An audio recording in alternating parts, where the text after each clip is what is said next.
All right, St. Gregory, I'm outside of our church, and I found a hardworking parishioner by the name of Mr. Arias. I had the pleasure of teaching his two kids, Adam and Clarissa, which are off in college now. But look at all this great work he's doing, and we're going to catch up with him. But look at this. This was used to be the old gate. Can you lift that up for them? This used to be the old gate that parishioners used to see coming out of Mass. I mean, you know, things do get weathered and old, but look at this great new gate he put up. And we made it. Oh, he made this gate. Oh my God, look at it. It's very Roman gecko style. It's very nice. Let's catch up with him. And let's find out, Mr. Arias, what makes you want to do this? This is the house of God. This is our house. And because it is where God resides, just like he does in our own home and so forth, for me it has to be immaculate. He deserves a place that he can be proud for him to, he can be proud of saying, this is my home.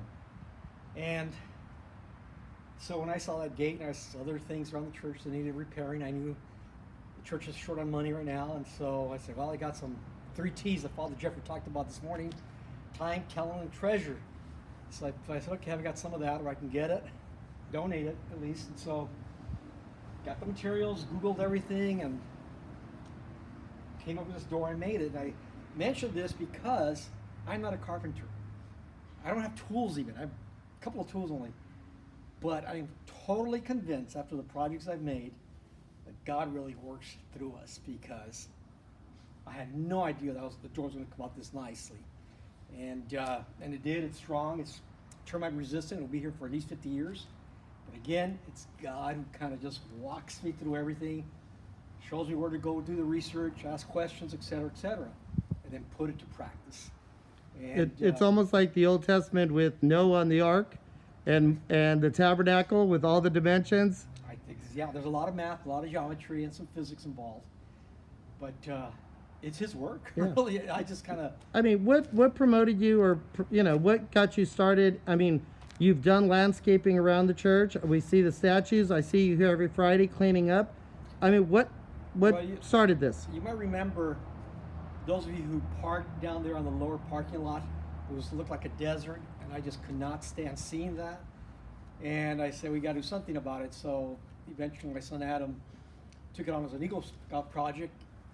And we knew nothing about landscaping. But we did research and so forth, and we installed drip system with a timer, with valves, everything automatic. Research soil.